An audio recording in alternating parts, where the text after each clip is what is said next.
Présidente Votman, je suis très heureux de pouvoir avoir cette opportunité de parler au cours de cette réunion. Je tiens également à remercier Barry Andrews pour m'avoir donné cette opportunité, qui est une opportunité exceptionnelle de pouvoir parler de la situation de la République démocratique du Congo pendant une période très difficile que nous sommes en train de connaître. Madame, Messieurs les députés, Madame la ministre des Affaires étrangères de la République démocratique du Congo, Messieurs les directeurs généraux de ECHO, je vous remercie de m'avoir donné l'occasion de m'adresser à cette éminente assemblée à un moment crucial où la population congolaise est traquée comme des bêtes de chasse par l'armée rwandaise et ses supplétifs du M23 sous une inaction qui s'apparente à la complicité de la communauté des nations malgré les rapports des experts des Nations Unies et des ONG.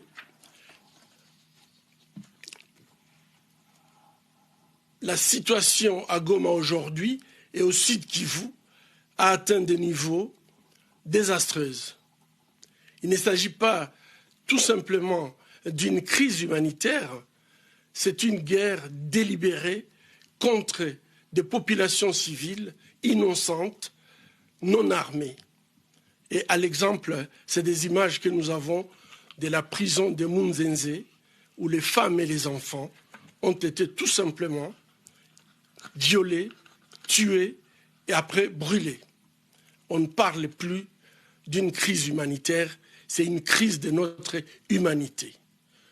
Au moment où nous parlons, des millions de Congolais, en particulier des femmes et des enfants, souffrent des déplacements forcés et des famines, des violences de toutes sortes, y compris les violences sexuelles.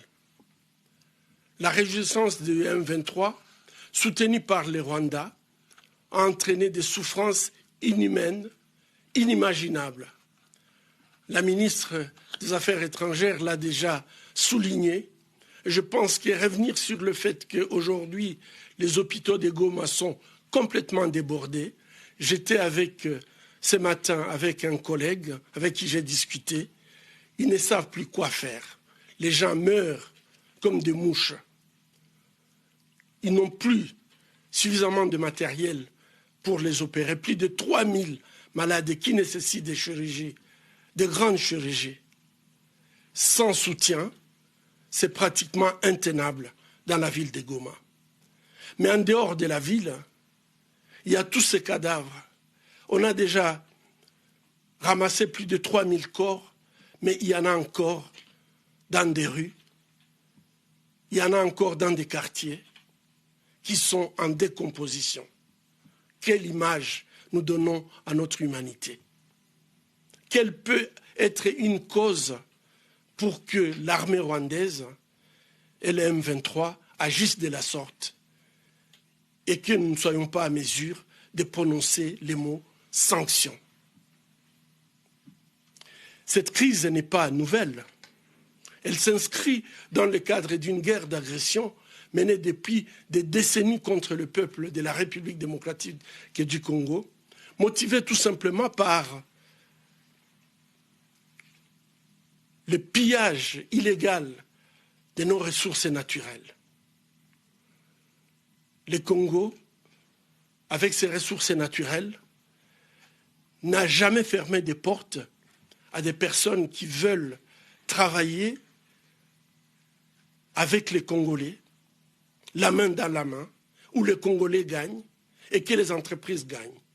Malheureusement, il y a qui pensent qu'il faut absolument obtenir ces richesses du Congo par la voie violente. Et aujourd'hui, malheureusement, on ne peut pas se passer de ces ressources naturelles. On ne peut pas parler de la transition énergétique sans parler du cobalt congolais. On ne peut pas parler des nouvelles technologies, nos smartphones, nos laptops, sans pouvoir parler du coltan tantalum congolais. Il est temps que ces ressources puissent servir l'humanité de manière propre. Cette crise humanitaire est parmi les crises humanitaires les plus négligées de notre temps. Négligées car il y a l'absence des médias. Aujourd'hui, c'est par les réseaux sociaux que nous avons les images. Dans d'autres crises, il y aurait des journalistes qui iraient prendre des informations à la source. Il y a l'absence de volonté politique, puisque nous savons que si cette volonté politique pouvait naître de cette conférence, aujourd'hui, la guerre peut s'arrêter demain.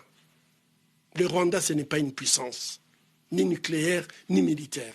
C'est puisque tout simplement, le Congo se trouve dans un état de faiblesse, un chaos organisé depuis 3 décennies. Et puis, c'est une crise négligée puisqu'il y a une insuffisance d'aide alimentaire. L'année passée, l'appel qui était fait n'a été répondu qu'à 50%. Alors que le Congo compte aujourd'hui plus de 7 millions de personnes qui sont actuellement déplacées. Les 1 million de personnes qui étaient déplacées à Goma, aujourd'hui sont dans la nature. Ceux qui ont été amenés dans leur village, comme l'a dit Madame la ministre, on ne connaît pas qu'est-ce qu'ils sont devenus. Et même si ils n'étaient pas massacrés comme d'habitude, mais la question qui est posée, quelle a été l'organisation pour qu'ils puissent retourner en sécurité dans leur village? Ils n'ont pas cultivé depuis plus de 3 ans. Ils n'ont pas de logement. Il n'y a pas de structure sanitaire pour les accueillir. Toute cette population qui a quitté Goma n'est-elle pas envoyée tout simplement à une mort douce? Mesdames, Messieurs les députés, aujourd'hui nous comptons plus de 25 millions de Congolais qui sont dans l'insécurité alimentaire aiguë, alors que nous avons un pays qui peut permettre des récoltes suffisantes, pas seulement pour le Congo, mais pour toute l'Afrique. La violence sexuelle est utilisée comme arme de guerre. L'ONU a enregistré plus de 90 000 cas de violences sexuelles liés au conflit au Nord Kivu en 2023. Et ça, c'est un chiffre d'une année seulement. Et pour tout le Congo, l'ONU a publié les chiffres de 123 000 viols et violences basées sur le genre en République démocratique du Congo, ce qui représente une femme qui est violée toutes les 4 minutes. À l'hôpital de Panzi et dans les structures où nous prenons en charge les victimes de violences sexuelles, nous sommes désolés de constater qu'il y a de plus en plus des enfants qui sont enceintes, des enfants qui deviennent mères. Et ce sont en fait des chiffres qui sont stupéfiants de voir à quel point on peut négliger et laisser cette population dans une souffrance inouïe. Des communautés entières sont en train d'être détruites à cause des attaques qui sont ciblées contre les civils, en particulier les femmes et les enfants. Les attaques contre les camps de personnes déplacées à l'intérieur du pays et à Goma et dans ses environs sont des crimes de guerre qui exigent une responsabilité internationale. Et ça, ce n'est pas la première fois.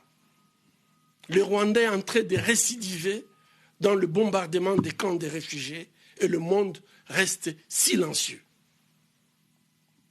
Mesdames et messieurs,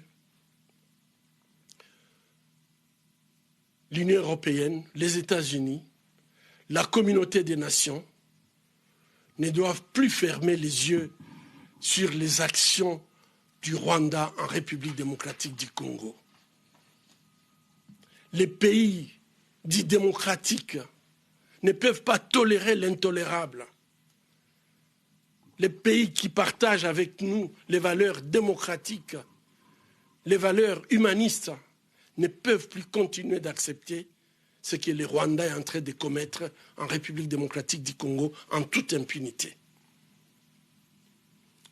Le Rwanda n'est pas seulement complice de ce qui s'est fait au Congo, il mène activement une guerre d'agression sur le territoire congolais, en bafouant la Charte des Nations Unies, en bafouant le droit international et humanitaire. Nous allons nous accrocher au droit. L'ONU, les rapports indépendants des ONG et même des agences de renseignement occidentales ont documenté les soutiens directs du Rwanda au M23, y compris les assistances militaires et la coordination logistique. Malgré ces faits, le Rwanda continue de recevoir l'aide internationale et demeure un partenaire de choix pour les puissances mondiales. Il est contradictoire que le pays africain, parmi les plus grands contributeurs des soldats de la paix aux Nations Unies, soit celui qui tue aujourd'hui les soldats de la paix dans les pays où ils sont agresseurs. Comment pouvons-nous comprendre cette attitude? Les pays qui se portent comme les pays qui luttent contre... S'il vous plaît, monsieur Mukwege, vous pouvez finir bientôt. Merci. Je termine, messieurs. Merci. Oui, donc je voulais dire qu'il n'est pas acceptable qu'un pays qui est contributeur des soldats des Nations Unies à travers l'Afrique, que ce soit ces pays qui continuent à agresser un autre pays en tuant même des casques bleus et que le monde se taise. Donc j'appelle à des sanctions immédiates, coordonnées contre le Rwanda et notamment la suspension de toute aide humanitaire au Rwanda et ses forces de sécurité. C'est que malheureusement l'Union européenne continue à soutenir les actions militaires du Rwanda tout en sachant tous ces bévis que le Rwanda est en train de commettre. Des sanctions économiques doivent être ciblées contre les responsables rwandais qui sont impliqués dans les trafics de minerais et les crimes de guerre. Un arrêt des partenariats commerciaux européens et internationaux qui profitent des minerais introduits en contrebande via le Rwanda et le renforcement de la transparence de la chaîne d'approvisionnement pour empêcher l'utilisation de minerais de sang sur le marché mondial. Merci, Monsieur le Président. Merci, Madame la Présidente. Excusez-moi pour avoir été long. Non, pas du tout. Et merci pour...